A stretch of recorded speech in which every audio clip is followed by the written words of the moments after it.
નમસ્કાર ખેડૂત મિત્રો, હું છું હરેશ માલી. અક્ષર ફાર્મટેક વતી આપનું હાર્દિક સ્વાગત કરું છું.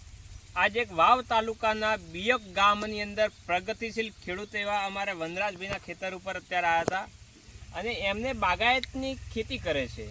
તો બાગાયતની અંદર શું શું વાવેતર કરે છે, એની અંદર શું શું પરિણામ આવે છે, એમાં કઈ દવા વાપરે છે, કયું ખાતર વાપરે છે, કયા દવાથી કયા ખાતરથી રિઝલ્ટો કેવા મળે છે, તો અત્યારે તમને બાગાયત ખેતીની અંદર શું શું વાવેતર કરે છે, તો તમને બાગાયત ખેતી કરવી હોય તો તમને વનરાજસિંહ પાસેથી તમને માર્ગદર્શન અપાવશું. નમસ્કાર સાહેબ, આપણો પૂરો પરિચય એક આપો પહેલા. મારું નામ રાજવંશ વનરાજસિંહ કરશનજી, ગામ બિયોક, હા, તાલુકો વાવ, જિલ્લો બનાસકાંઠા. જિલ્લો બનાસકાંઠા. વનરાજસિંહ, તમે જે બાગાયતની અંદર શું શું વાવેતર કરો છો તમે? હાલમાં તો આંબા છે અને પપૈયા છે. આંબા અને પપૈયા, બરોબર. તો એ આંબાની અંદર ક્યાંનું રોપેલા છે જમીનમાં? 8 મહિના જેવું થયું, 12મા મહિનામાં વાવેતર કર્યું. 12મા મહિનામાં વાવેતર કર્યું, એટલે તમારે 8 મહિના પૂરા થયા છે. તો 8 મહિનાની અંદર જ્યારે વાવેતર તમે કર્યું ત્યારે રોપા કેટલા મોટા હતા? 4 ફૂટના અને 5 ફૂટના. 4 ને 5 ફૂટના હતા, બરોબર.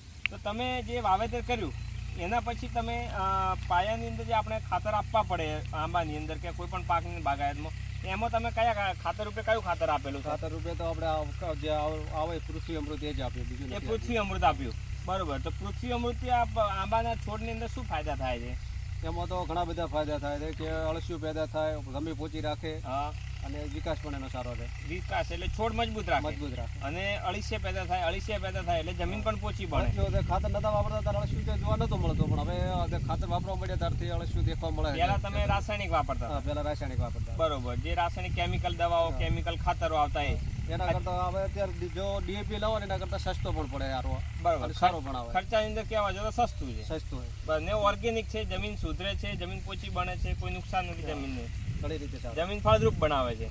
તો તમે જે પાછળથી પછી ઉપર કઈ દવાનો છંટકાવ કરેલો આપણે આંબાની ઉપર કોઈ મોલો પછી જીવાત માટે વિકાસ એના માટે વિકાસ માટે તો મેં એક જ બ્લેક અમૃત વાપર્યું. હા, અને એને માથે જેણે જીવાત આવે એના માટે જે રક્ષા અમૃત આવે એ જ વાપર્યું. બરોબર. તો આનાથી રક્ષા અમૃતથી તમારે શું શું ફાયદા થયા છે? રક્ષા અમૃતથી ઘણા બધા ફાયદા છે. જે કે આ કોમળ પોન આવે ને એની અંદર જેનું જીવાત આવે, એ દવા છોટો ને તો એ જીવાત જાણો જતો રહે. આપણે નરી આંખે દેખો ને તો દેખાય નહીં, બરોબર, પણ આમ નજીકથી એકદમ દેખીએ ને તો જ દેખાય કે આની અંદર જીવાત છે એમ, બરોબર. તો એના માટે સારું આવે. પછી બ્લેક અમૃતથી તમારે કે શું શું ફાયદા થયા છોડની અંદર? એના માટે જે પીળો આંબો પડતો હોય ને એ એકદમ કલરમાં આવી જાય અને નવી ફૂટ સારી કરે, અને છોડ એકદમ તંદુરસ્ત રાખે.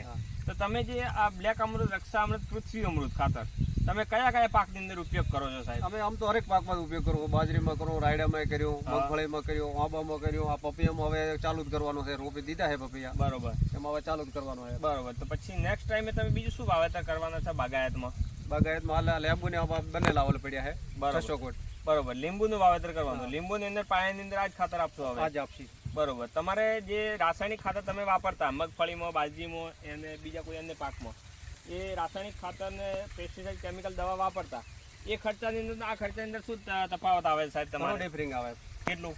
લગભગ 25% ઓછો થઈ જાય આરો ખર્ચો. તમે જે ડીએપી લાવો કે ગમે દવા લાવો, તમે જે બજારમાંથી ઓલી દવા લેવા જો રાસાયણિક દવા, તો એના તમારે 1200 થી 1300 રૂપિયા લીટરના પડશે. આ ખાલી 350 માં જ આવે. કામ કરો તો 450 રૂપિયા, બરોબર. એ તો 450 ની તમારે બધા ફાયદા થઈ જાય, એક સાથે બધા ફાયદા થઈ જાય, બરોબર. તો તમે ખેડૂત મિત્રો તમે શું કહેવા માંગો છો આ પ્રોડક્ટ વિશે? ખેડૂતોને વાપરવી જોઈએ? ખેડૂત મિત્રોને તો એટલું જ કહું કે તમે હવે રાસાયણિક મેલી અને ઓર્ગેનિકમાં આવો તો ખૂબ સારું કહેવાય, અને આમાં ખૂબ સારા ફાયદા છે. અને તમને બોલ્યા ખર્ચાની અંદર પણ વધારે ફાયદો થાય એમ, બરોબર. ખર્ચાની અંદર બેનિફિટ સારું થાય છે, બરોબર. ખર્ચો ઘટે છે અને બેનિફિટ એમને ઇન્કમ વધે છે ખેડૂતને. અને રાતેથી આપણે ઉપયોગ કરવો જ પડશે ફરજિયાત, બરોબર. કેમિકલ માંથી ઓર્ગેનિક તો આવવું જ પડશે, આજે તો કાલે આવવું જ પડશે, બરોબર. જમીન ફળદ્રુપ બનાવી હોય તો પૃથ્વી અમૃત ખાતર વાપરવું જોઈએ. અળસિયું એક ખેડૂતનો મિત્ર કહેવાય છે, બરોબર. જો અળસિયું જમીનમાં ના હોય તો આપણે જમીનમાં ઉપજ મળે નહીં, બરોબર. એટલે જમીન સુધરે પણ નહીં. પણ જમીનમાં અળસિયું હોય તો ખેડૂતને ઇન્કમ પણ વધે, ખર્ચો પણ ઓછો થાય, જમીન પોચી બને, બધું ફાયદા થાય, ઘણા ફાયદા થાય, બરોબર. એ પૃથ્વી અમૃત વાપરવાથી બધા અળસિયા પેદા થાય છે. તો તમે જે વનરાજસિંહ તમે પ્રોડક્ટ મેળવો છો એ ક્યાંથી લાવો છો અને કયા ભાઈ પાસેથી લાવો છો? હું થરાદથી જ લાવું છું. થરાદથી? દીપ આયુર્વેદિક કેન્દ્ર થરાદ છે, ત્યાંથી જ લાવું. મને મળી પણ તરત જાય, મળી પણ જલ્દી જાય છે. તો એ જે દિનેશભાઈ છે દીપ આયુર્વેદિક કેન્દ્ર વાળા, એ એમનું માર્ગદર્શન તમને કેવું આપે, સલાહ કેવી આપે છે? બહુ સારી આપે. જો તો તમને બેસાડીને આખું સમજાવે કે આ રીતે તમે વાપરો, કે આથી આ ફાયદો થાય, આથી આ ફાયદો થાય. બરોબર, બધી માહિતી સાચી અને સચોટ આપે છે.